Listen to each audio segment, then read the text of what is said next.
We left off yesterday, second chapter, number 4. The Rambam writes, it's based on the Mishnah in Pirkei Avos, that a person always should increase his level of silence, and only to speak if you have a dvar chokhmah to say, something of wisdom to communicate, or something which is necessity in terms of your physical needs.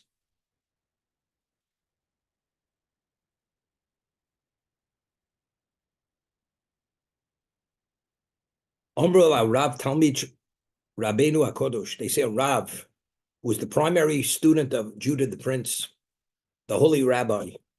He never spoke a word that was considered idle. Never said an idle word in his life. Could you know what that means? In his lifetime, he never said a word which did not have purpose.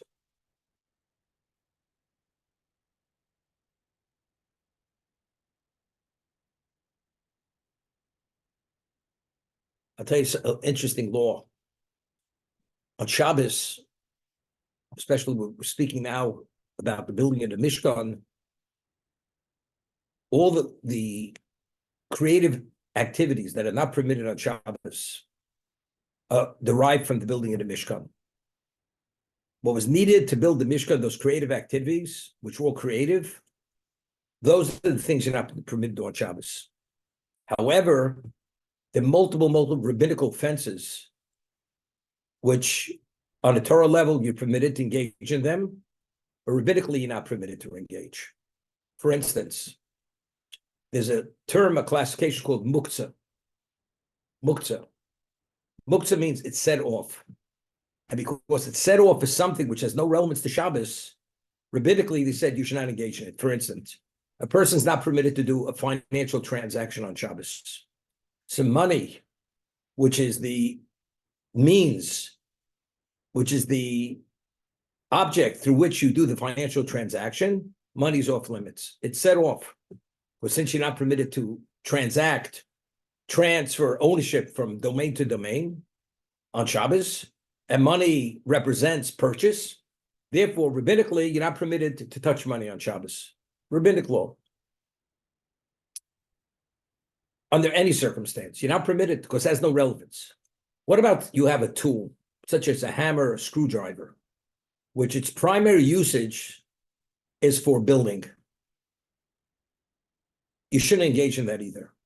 Because building, you're not permitted to build on Shabbos. Building is considered a creative activity. However, what about if you need that hammer, you want to crack nuts, or you need the screwdriver to pry open a lid off a can? So there, the usage of that hammer is for a permitted usage. You're permitted to crack nuts on Shabbos. You're permitted to pry open a lid. And you're permitted to take this tool that's normally used for building and use it for these permitted usages. What's the concept? Because in essence, the hammer, its primary usage is for building. Why? Because that's just happens the way people, what they use the hammer and they use the screwdriver for. But factually, it has equal value to break nuts and to pry open a can. Therefore, if you need it for those reasons, you're permitted to engage in it. But just engage in it where you don't need it for those reasons, you're not permitted to touch it because it's primary usage for something that you're not permitted to do on Shabbos. These are all rabbinic offenses. That's what it is. What about if you have something which, because of its value, it's only used in a certain context? For instance, you have a surgical scalpel. A surgical scalpel, because of its value, what it's used for, surgery, it's only used for surgery. So that means it's negated for any other usage other than surgery. So even though it's a knife, and a knife is permitted on Shabbos because you cut many things, but because this particular scalpel is of that nature, of that value, that it's designated only for that, use it for nothing else, therefore you're not permitted to touch that. Even though you may need a knife to cut, that knife you're not permitted to touch because it's designated specifically only for that, and it's negated from any other usage. Thank you. So although the surgical scalpel cuts like any other knife cuts, but because the nature and the value of that surgical scalpel, it is only used for a specific usage, not for anything else. It's negated for any other usage. The power of speech. Why did God endow the human being with the power of speech? The human being is the only species that's able to speak. It's not because all other species are unintelligible. We can communicate through writing. We can communicate through body language, pantomime, but God endowed us with the power of speech. Why did God endow the human with the power of speech? And the power of speech is direct derivative of the soul of the human being. Now, what is the value of a soul? A soul is a spiritual component. Every other part of our body is all physical. The only component of our existence is our soul, which is the essence of the human being. The body dies, the soul lives on. The soul is totally spiritual. Now, why did God endow the human being with a soul? Because the soul is spiritual. It should be able to have a relationship. If the soul is meritorious and succeeds in its objective in life, it's able to have a relationship with God. If it's physical, it has no relevance to God. But if it's totally spiritual and it advances, spiritually speaking, it has relevance to God. Now, what is the basis? What is the greatest basis for spiritual advancement for a Jew? The study of Torah. When we study Torah, that enhances, expands, advances our soul, which no other mitzvah could enhance it and expand it to such a degree. And that's why Chazal tell us, Tam Torah Keneged Kulam. The study of Torah is the equivalent to all 613 mitzvahs combined. One word of Torah. We study now for half an hour, 40 minutes. Every word of Torah we discuss, every word is the equivalent of 613 mitzvahs. That's its innate value. So the ultimate enhancer of the soul is the study of Torah. When one studies Torah, based on a verse in Tehillim, it says when you study Torah, you're supposed to verbalize it, you're supposed to articulate it. So we need the power of speech to fully affect and enhance and advance our soul. Because Torah is the ultimate enhancer. And you need speech to articulate it, to give it that special value. So what is speech? What do you reserve speech for? You reserve speech for the ultimate. So if speech has that value, I'm talking about Rav. Rav was the primary student of Judah the Prince. Rav was the greatest Torah sage in his time. Rav never expended his power of speech for anything which was idle, not even one word, his whole life. Because Rav understood what the value of that speech is. It's reserved for the ultimate. Because he was able to internalize its innate preciousness, that its value is eternity. He doesn't expend it to something which is what? Which is idle or only the utmost necessity. That's the reason why.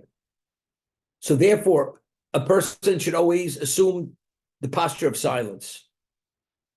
Only if you have a word of wisdom to communicate, or something which is a necessity just to maintain your physical existence, because these are all necessities. But anything which falls less than necessity, don't utilize that precious gift, endowment which you have, which was given by God. So the Rav, being that special person, never expended one word unless it was within the context of wisdom or a necessity which you couldn't get along without it. Just to give you an understanding.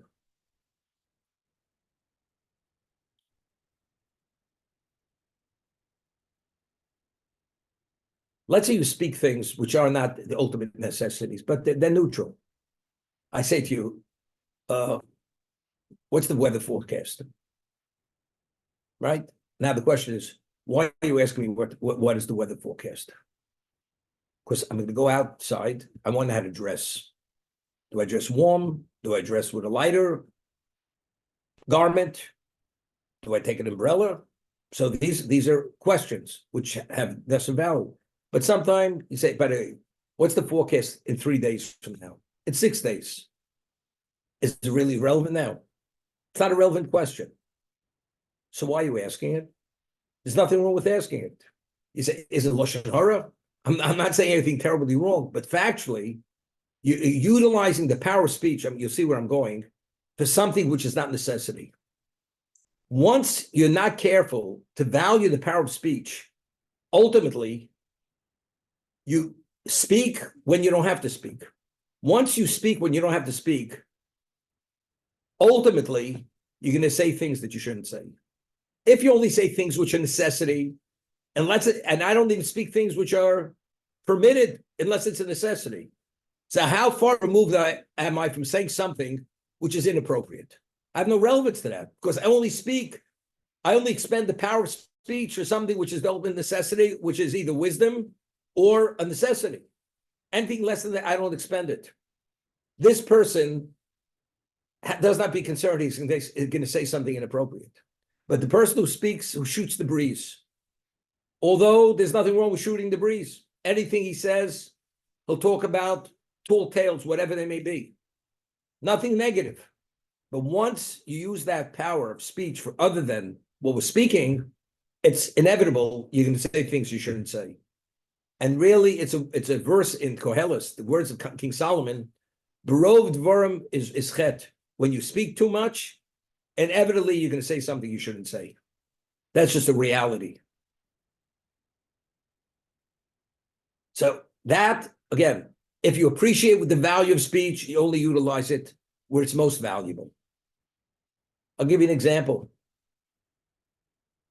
A person wants to go on a very expensive vacation.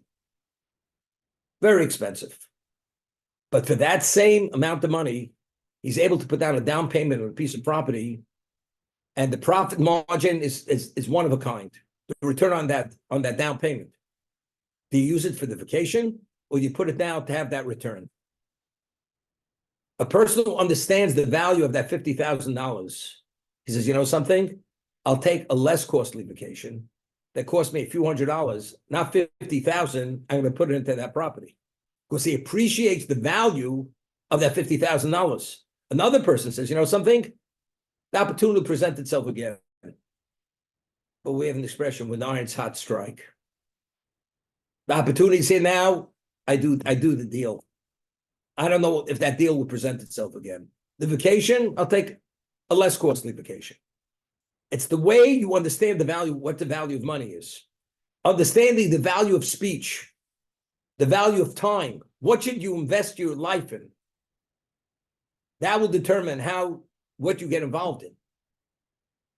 I have no time for idle talk. There's a famous story with the Vilna Gaon. If you read about the Vilna Gaon, it's not to be believed. I mean, the man lived like an angel. I'm not even talking what he knew and how he's connected to God. He only slept 2 hours in a 24-hour period and never slept more than half an hour at a time. The Vilna Gaon. And what he knew, nobody knew. What he understood, nobody understood. He was divinely inspired. He was greater than people who lived generations before him. And he was already a man in his 60s, and his sister came to visit him. He hadn't seen his sister for over 45 years. And his sister came to Vilna. And his sister came to him, and he was very happy to see her. And he greeted her, he acknowledged her, and he says to his sister, you see my beard? See how streaked it's with white hair? I don't know how many more years I have. And I'm here for a purpose. And I can't be distracted from that purpose. I'm happy to see you. Anything you need, you can always count on me. My daughters and my wife are in the next room. They'll spend all the time with you. If you need to speak to me again, I'm happy. But right now, the time is too costly, and I have to invest it in what my objective is, and therefore, I beg your pardon. And he pardoned from his sister. That's the way the Vilna Gaon lived his life. Understanding, as we say, time's of the essence. You got a deadline. You're given a project, you have a deadline. If you do the deadline and it's done right, you get the bonus. You want that bonus, you better invest your time properly and produce something of value. Otherwise, you don't get the bonus. Not only that you get the bonus, if it's done, if it's shoddy, you may get fired. No, you want to put yourself in that position? The answer is definitely not. So everything is based on your understanding of value. It's okay. Maybe it's not okay. It depends where you're coming from. How do you process life? How do you see life?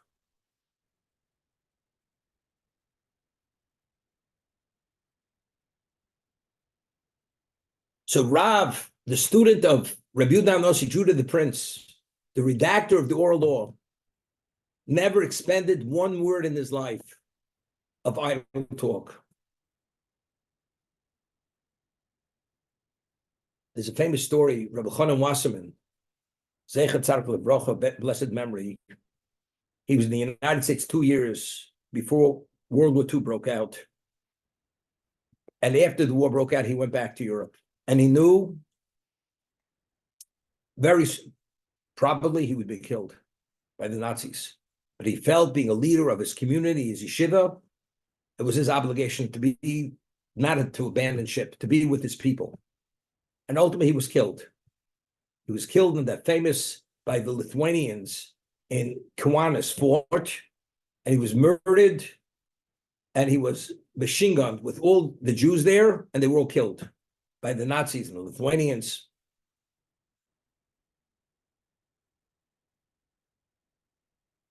This is Rabbi Chanan Wasserman.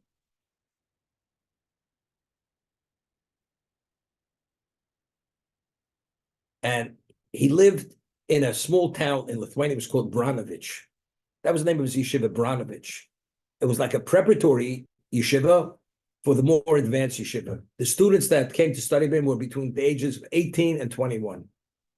After they were 21, they graduated. They went to a yeshiva like of higher learning, much more advanced. And in Europe, they had Jews who were cultural Jews. They were anti-religion. They were Bundists. There was a group called Bundists. They were Yiddishists, and they were anti-religion. And Rabbi Chanan Wasserman had 300 students in his yeshiva in Branovich. In the middle of the afternoon session, 15 of these Bundists, teenagers, hooligans, come in with clubs, and they disrupt the afternoon study session, and they say, we're ready to fight. You hear this? We're ready to fight. They come in with clubs. Here they're all studying the Talmud, immersed, and they come in, they disrupt the whole learning session. Rabbi Wasserman's there. He becomes very upset. And he approaches the leader of these Bundists, and he says to him, you realize you don't belong here. The students are studying, you're disrupting the study session. You realize you're doing something which is unacceptable. I'm advising you right now to leave. They started to laugh, mock him, curse him. This old rabbi is going to tell us what to do. And they ignored him. And they kept disrupting and saying they're ready to fight. So Rabbi Chanan's name was Rabbi Chanan Wasserman says to them, I told you once, you must leave. And if you don't leave, you're going to regret that you didn't leave. What could an old man like that do to them? He's an old man. And he says, and you must leave now. And as he says now, the leader picked up his club and was going to club him. And he says now. The moment he says now, his hand became paralyzed. The leader of this group, of these Bundists, his arm became paralyzed. The moment he became paralyzed, he was like stunned. He was terrified. This man has some kind of supernatural powers. And they all saw what happened. They all fled. All these teenagers with the clubs, they fled. So this is the first time Rabbi Chanan displayed publicly that he has a lot of supernatural powers to the students. So afterwards, after things calmed down, they approached him and they said, Rebbe, the great Hasidic masters, we know they have these powers, they're miracle workers. But we never knew, you being a Lithuanian Rosh Hashiva, you have these powers. We never realized it. She says to him, I said, we all have these powers. He says, I'll explain it to you. I am a student of the Chofetz Chaim. And he was the closest student of the Chofetz Chaim. I learned from the Chofetz Chaim that you have to be careful what comes out of your mouth. Never, ever to speak something which is inappropriate. As we said, because you're in violation of 40 positive commandments, 70 negative commandments, and you have to take every precaution. You should never come to that.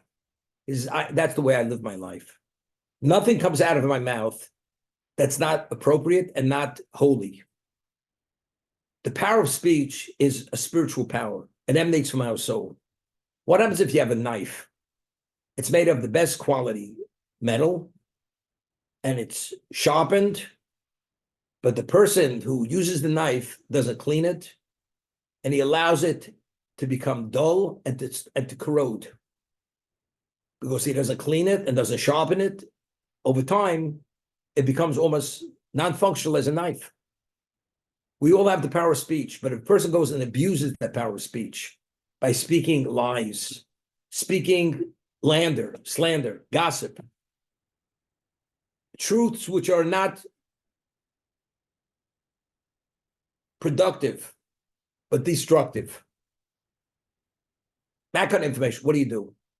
You destroy your power of speech. It's like taking that blade and blunting it, allowing it to corrode, and actually lose its viability. Most people, they actually abuse their power of speech because they say things they shouldn't say. I never say anything that I shouldn't say. It's either Torah, necessity, or I keep quiet. So my power of speech is keen and pure as it was endowed to me. Therefore, when I spoke to these people, I said, leave now, and if not, they'll regret it. They'll regret it. It was emanating from a spiritual, like a laser, one of a kind of laser. That's what became paralyzed. Every one of us have that ability, except the reason why we're not effective in that area is because we've abused our power of speech. That's how we explained why he was able to do what he did. But it's not something because he's a miracle worker, but every one of us who possess that special soul, the power of speech which emanates from there has that ability. So therefore, we learn in the Mishnah in Pirkei Avos, you should always increase your level of silence. Only speak if you're speaking words of wisdom. Only things which are the utmost necessity, which are needed just for your function. Outside of that, doing anything other than that, you're actually compromising on the viability of that power of speech. Understanding that, you don't speak and waste it with idle talk for that reason.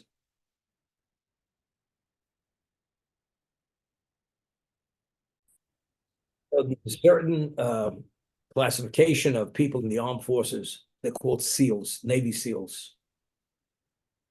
If you ever read about the training they undergo, first of all, to be qualified, even to become a Navy SEAL, most people don't meet the grade, drop out, and they don't qualify. And even the ones who do qualify, they don't make it through the whole initiation to become Navy SEALs. A Navy SEAL who really is trained to be Navy SEAL, he could lie on the battlefield and actually, you believe he's a stone on the field.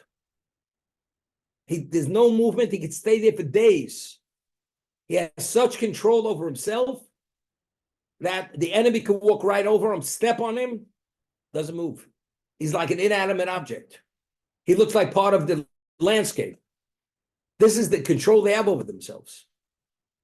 They're able to do things which are beyond our understanding of what's within the capacity of a human being.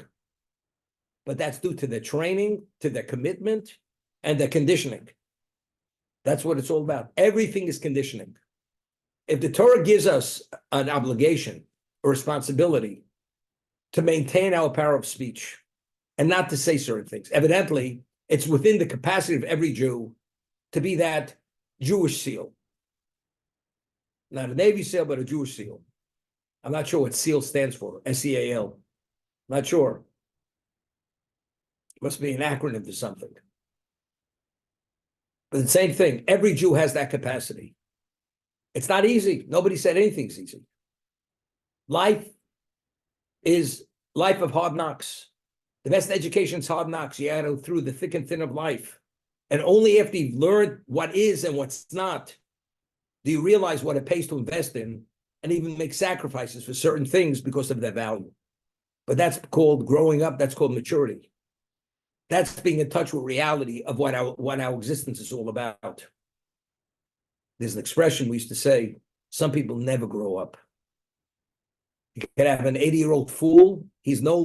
Now he's more of a fool than when he was 20, because he had so much to learn and he hasn't learned. He's an old fool. That's what it's about. Because if you understand what it pays to give up for what, it definitely pays to give it all up for something so valuable. Nobody's saying it's easy. Nobody's saying you should be Rav, who's the primary student of Judah the Prince. But just as a model of see what he was able to accomplish, because he did not expend his speech in a wasteful way. It was always purposeful. Let's try to do better. Speak less. Gift of gab is not necessarily a positive. It could be a negative, because you're going to say things you shouldn't say.